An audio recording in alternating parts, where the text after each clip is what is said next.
So what is on the agenda, primarily Paul and Carrie are going to present what's on our website. So if you are saying, what did they say again, then you can go to the falmouthculturalcouncil.org website. It's available in a downloadable PDF. There's a slideshow. We're going to do an overview and then do a sample of of a grant application from a couple of years ago that I wrote, so I can fully disclose all the mistakes I made in writing the grant. And then what you'll see is these are the funding priorities which we get from our community survey.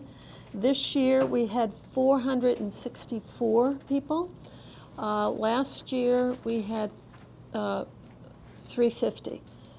Each year people are telling us the most robust finding is free or low cost, especially free for children. Projects that celebrate cultural diversity and projects that are for our underserved community populations. All the programming priorities, maybe 6 or 8 people, so it really means that these are what people want, but they are pretty closely aligned. So, what's new this year is on the back of page 1 is our local guidelines, and local guidelines are a way of telling people the things that restriction is too strong a word, but things that we are not encouraging.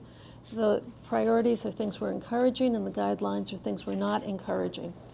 So, and then you'll see this, I just made up a score sheet that when people say, what do you do with these surveys?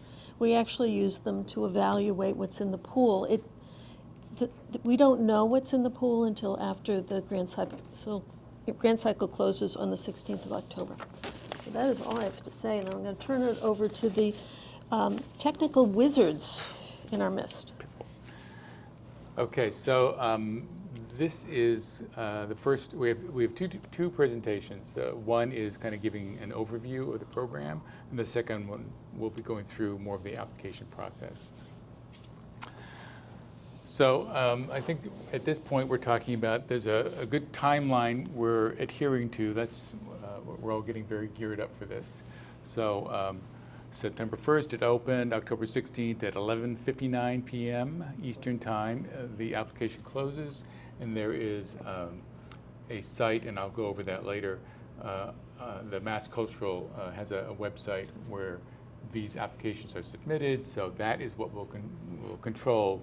You know, when that closes, that's it. So if you're not done, then I'm sorry, it won't make it in this year.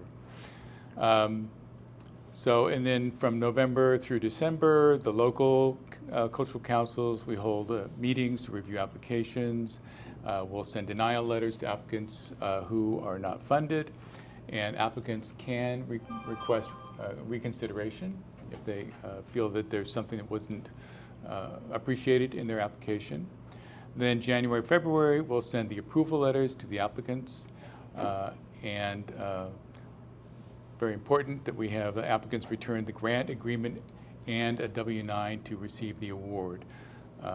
So the approval letters and grant agreements are the terms and conditions of implementing the grant. So we like to see just terms and conditions is just a way for us to have a common understanding about what this program will be doing. Let me just add yes, absolutely. 2 things. One is we are a direct grant, not a reimbursement. So that means that people get their money up front, and then that's why the reporting has to be, once you do your project, you have 2 weeks to submit a final report.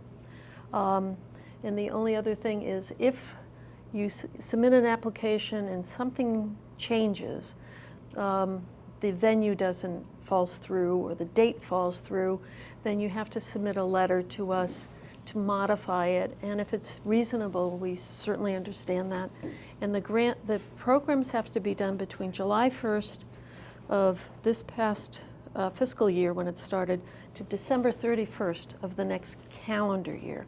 So you have 18 months to do your program. And so it can't bleed into another fiscal grant cycle. Okay, that's it. Thank you. All right. So these are website URLs, and there's a PDF that is on our website, and that has all of this information, and the links in the PDFs are things you can click on. So you don't have to write these down. So you have the first one is giving a sample application as a PDF and more. So we're giving, we'll be talking about that later with our own application. There are a couple of Mass Cultural Council YouTube videos on the program, and also details of filling out an application. They're really excellent. Those are updated for this year, because every year there's some minor changes in how the program is being put together, and what the constraints or what the guidelines are, what the policies are. So that goes through all that. If you have a question, then you can see if it's answered on the Mass Cultural site. They do have an FAQ page. And then I have a download here of the guidance. There's PDF that provides the guidance for all of us in the cultural councils. We're a local cultural council in Falmouth. You can go to our website, and that's where our funding priorities are, and we'll talk about that some as well. And you can always email us at this email at the bottom and ask us directly. So if you need to make a modification, by all means, there'll be a liaison that you'll be working with from the Cultural Council. Contact the liaison and/or contact us directly with email, so we can just have a conversation. And just to add one thing, the name of the Mass Cultural Council's online portal is called Smart Simple, and sometimes it's neither. So today, for example, there was a question of how to get on. So it might not be later in the grant cycle. You might be saying, hey, wait a minute, I can't get in. And we have a liaison from Mass Cultural Council who answers all these questions. So when in doubt, reach out and ask for help. All right, so this is one aspect. So just to be thinking about when you're putting together your project description for the program or project you're doing. I'm not going to go through everything, but you want to know what it is, where is it going to take place. Is there something you need to get from the venue to sort of nail down the date and the time and the location within that venue? How many people? These are also questions that will be asked, many of them, when you're making the application itself, when you're online typing things in. So these are things you need to start thinking about. What makes the project unique? Can you demonstrate community support for the project? That's always helpful. And then if your targeted participants include an underserved population, how will these participants be selected? So selected meaning the venue, also however you are advertising or getting the word out about it. How are you going to make sure that you're going to get a particular population? And that's important to be thinking about. So these are some things to be thinking about that will help you have a successful program as well. And that's the last point of how do you reach your intended audience? What are your plans for promotion and outreach? And we have some people on the council who are good at doing that, so you can ask us for guidance about that. We can give you some tips. And there is a page on the website called Managing Your Grant that has all the tips and, how to submit something to the enterprise, about Cape Cod Times, Arts Foundation of Cape Cod. So what? How to get the word out. How to get the word out. Right. Because the worst feeling is if you work so hard and you have a great idea and then you don't have not just the number, it's not number, the right people in the audience. It could be 20 people, could be a smashing success for what you want. Or if you wanted to do a community-wide event, you might want 200. But it really depends on the nature of the application. But we're here to help you, or to help you help yourself to make sure your project reaches the public benefit is to reach as many community people as possible. All right, so planning, who's involved in the planning process for this project, who's responsible for overseeing it. That means to include the resumes with your proposal. Does the community it will serve support the project? That's a you know, these are, again, you think that these seem obvious, but when you're putting it together, sometimes you can forget about these things. I think the last item we already had on the previous slide about how do you select the participants you're interested in having. So funding, you need a detailed budget, so out-of-pocket costs, in-kind donations. Sometimes a certain program you can be getting funding from 2 different locations. Mass Cultural Council itself has funding available, so if you have a substantial program, we can only fund some of it, but you can get funding from other places. And that's good for us to know, that it helps to know that it's going to be a success if it's well funded. One thing you might want to mention too, Paul, is that, if I'm correct, we learned that Mass Cultural Council will give you money towards food, tenting, things like that, so. That's new this year. Is it will they took off the restriction about food, field trips, and scholarships, especially as you start to look at the free and $5. There may be a part of your budget that would cover for some members of your group who couldn't afford to come otherwise. Good point. Thank you.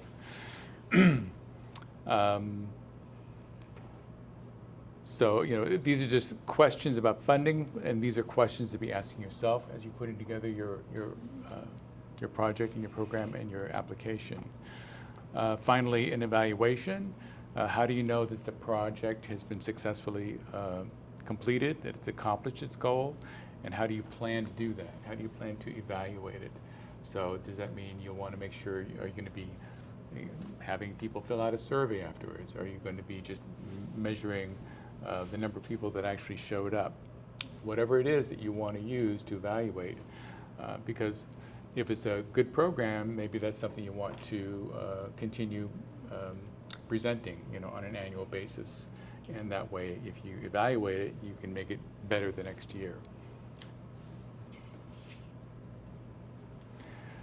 And so before submitting, you know, get another person to read it.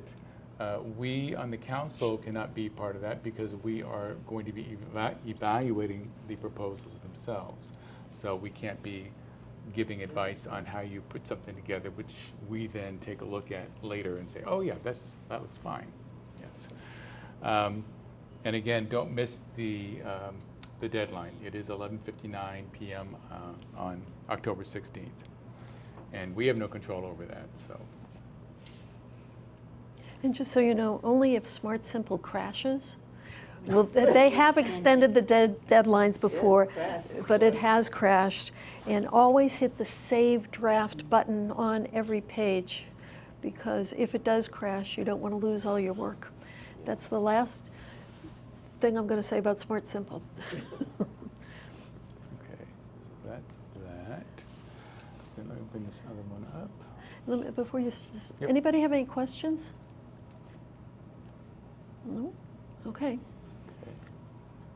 Actually, I'm going to bring this whole thing up. Be easier.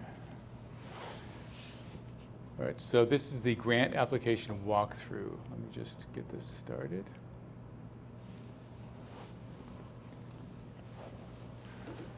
So this is the outline of the process. We made reference to some of these things in the previous slide deck. So the first part is you need to register for an account. If you've already done this once before, then you just need to log into your account at masscultural.smartsimple.com. When you do that, when you've logged in, then you will be able to see a dashboard of lots of options. And in this case, you're applying to a cultural council. You will select Falmouth in the list of local cultural councils, because almost every town in Massachusetts has one. You'll first fill out the eligibility section of the application, and that's fairly simple if you just follow the guidelines. And if you're found to be eligible, then you would fill in the information about your project. So all the work that we were talking about before, getting ready for this, and looking at the sample applications, that helps you get ready so you can start just entering the information in. Then any supplemental documentation, as I said, resumes of other people who were involved, perhaps a reference. And then when you're done, you just click on submit. So it's pretty straightforward. So this is looking at the Smart Simple site, just to give you some visuals. This is what it looks like. So if you're new to the system, then you go to where it says register with a little box around it. And whoops, there we go. So otherwise you would just log in, and then here we are, that's me. And you would just click on apply to a local cultural council. And then when it brings up this, and you would just type in the name of this, Falmouth, and then you do the search. You'll come up with Falmouth. Let me just stop you for 1 second. Yeah. You can also apply to more than one cultural council. So if you applied to Mashpee, Bourne, Sandwich, Falmouth, if you had something for it that was, the audience was the Upper Cape, you could do it that way. So Great. Can you put in all those towns in that one No. line? no, No. but just Each one a you would lot have of separate. people. What you can do Yeah, go ahead. is do a save, because on the left-hand side, when you're filling it out, you can print out a PDF of what you've done. It shows it on the, Right. on the board, and you could copy that into a Word document and cut and paste and put it into another application. So it Changing the name. what if change, it's- right. Saves you a Yes. lot of time in rewriting. Indeed, yes. Mhm. I have a question, so you can apply to 3 different Mhm. and get accepted? for 3 Mhm. different? Well, we Yeah. don't, we can't tell if they're going to accept the same, if the same criteria. It Had can. it. They make You have to look at their criteria and see if you meet theirs, and if you're serving multiple communities on a project, it just The may. same project can win 3 different Mhm. funding. Right. Yes.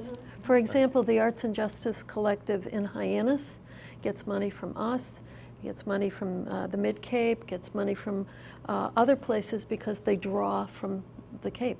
So yes, you can do that. This is the first page you see. This is about filling out the eligibility questions. And then the first thing you do here, it says click on Save Draft. You just click on Save Draft at the bottom. And that, again, is a way that you save where you are right away. And then once you're done, you would check eligibility once you've answered all these questions. And there you go. This is what you would see at the very beginning.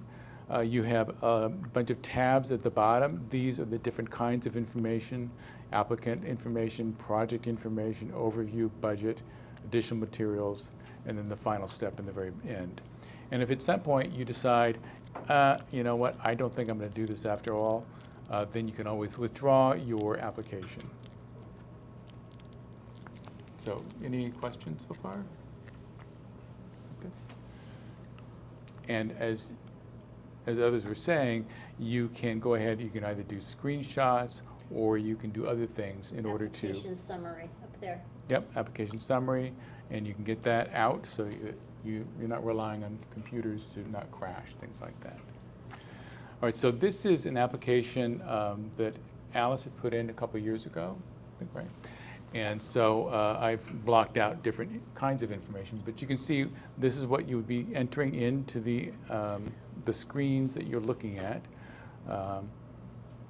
And the very, very bottom part is a note just from the program itself, so you don't have to fill that in. But you're looking at it gives you fields to fill in, and that's the most important thing. And this is probably a report that you got out, right? The application, when you got a report from filling it all out? No, this is the actual application. Okay. So here's primary contact information. You have the amount requested, project title, all these different pieces of information. The very bottom, estimated number of people served. When will the project take place? Yes. So just so you know, I got the agreement from the public library and the Museum on the Green. So I had that documentation available. And multidisciplinary means it was in both the arts and humanities. It was not in the sciences, the postcard project. Right. Here's your project overview. Also a question at the very top, does it serve school children? Yes or no? So no in this case. Who the target audience is. So it's good to specify that. Again, these are all very important things when you're planning in the first place, so that when you're beginning to think about how you would advertise or do outreach, then you're very clear about who you want to be doing that with. Any cost of participation? And by the way, that's really important. If somebody changes the cost on a program, they really do need to do a modification, because that's one of the priorities. So it does happen sometimes that people change things, but it has to go back through the council. Right, because one of the considerations when we are taking a look at applications is that your budget may well be different if you're serving 10 people or 20 people or 200 people. And so we'll take that into account. So if we've given you a large sum of money because you're expecting 200 people, and then your venue changes or something else changes, and it's going to be 20 people instead, then because it is a direct grant, we just need to make sure that we are spending the money wisely.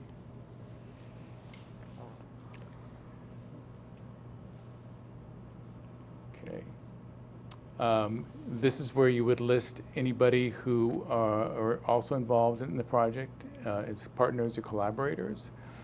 So because this was taking place at the museums on the green, and also at the library, having people involved that are from those locations is important. And then planning to promote, being very specific about how you are going to get the word out.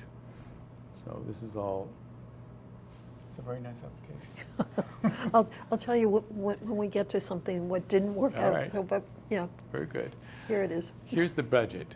So this is where you're being very specific about different items.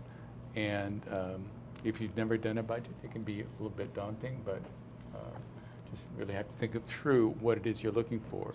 There's a lot of help online to how to figure out a budget, what things you need to look at. Yep.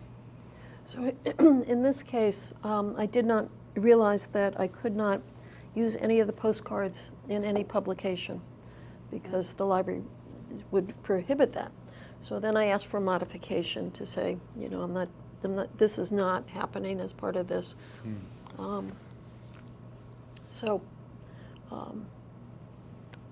it's not like it's written in stone. It's just that you have to remember what you said, and then you have to do what you said or ask for modification. And interesting here, the projected income. So I'm not sure people always think about this, but when you were looking at this, you were thinking about what you might be able to sell as Yeah, items, yeah? yeah, getting it out to the community, just Right. covering the cost primarily. Yeah, yeah.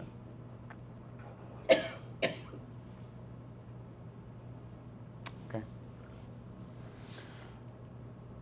So here is just a question about how you would adjust the project if the council cannot fund the entire amount, because if you're asking for a lot of money, then sometimes we can't do that. Or if you're asking for a reasonable amount of money in your mind, but we have a lot of applications to come in, we have to be mindful of how much money we have available. So that doesn't always happen.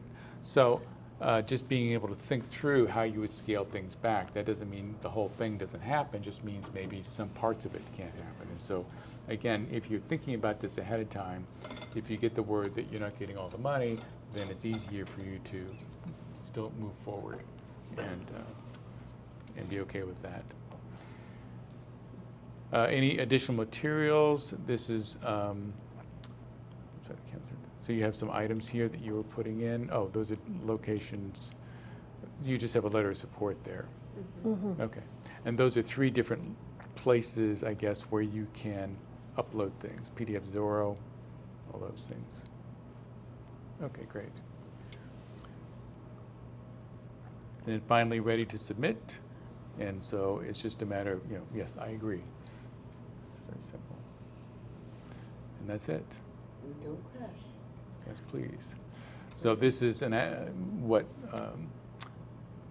Alice had gotten from the library as a letter of support. So that's helpful to know that they're buying into the project and they will do whatever they can to support it.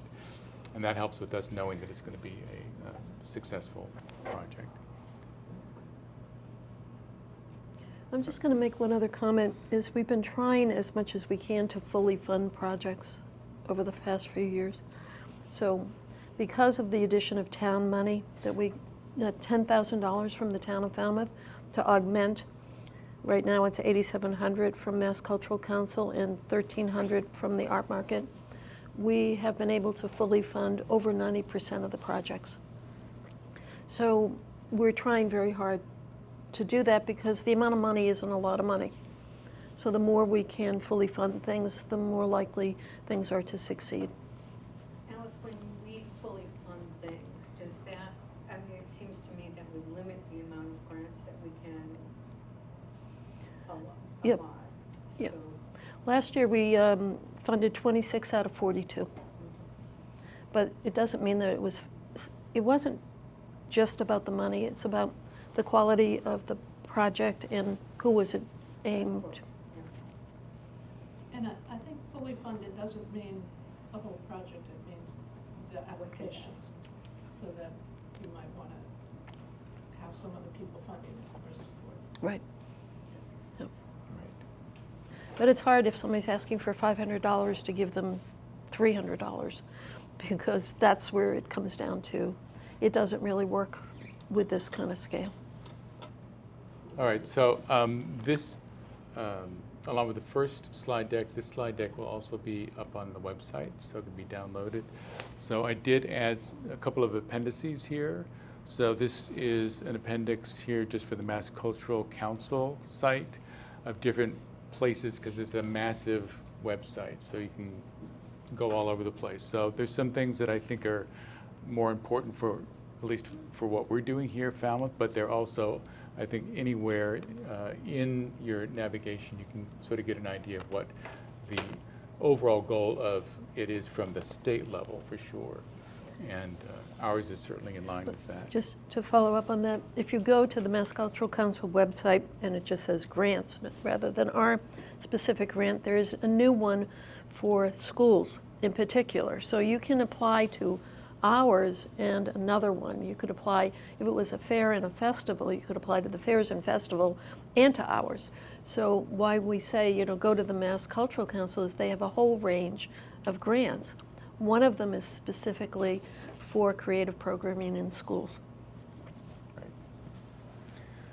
And then this is for the Falmouth Cultural Council for our website. You go to the main site. Then we have the page for submitting a successful grant, which will include these slide decks. And there's another page for managing your grant. So that's as you are moving through the process and you actually have the money, how do you make sure you're stewarding it well? Contact information. And then you can also follow us at Instagram. And Facebook. And, okay, Facebook, thank you, yes. Instagram and Facebook, right, Rena? Yes. Okay. Also, if you could, what was I was going to say? I was going to say something. If you go to the Managing Your Grant page, the first thing that people don't think of doing is thanking our local representatives who advocate to get the Mass Cultural Council I'm bringing funded. up So it says basically, oh, there it is, you got it. Yeah. No, that's going to be updated because at some point Sue Moran is not going to be our state senator. Right, right. But it helps to do the advocacy to keep the money flowing. And again, this is about reminding recipients that this is a direct grant program, so that has certain rules to go along with it. And then just some tips for promoting the event. And again, as Carrie was saying, there are lots of resources out there that can help with And that. is that the page that has the logos? Because we want to say something about that too. Yes. Yes. And also, yes. Everything should have a Mass Cultural Council logo and our logo. So if it's promotion, they usually edit it out of the enterprise, but it should be on whatever your flyers are, that there's credit language and logos that say that we support this project.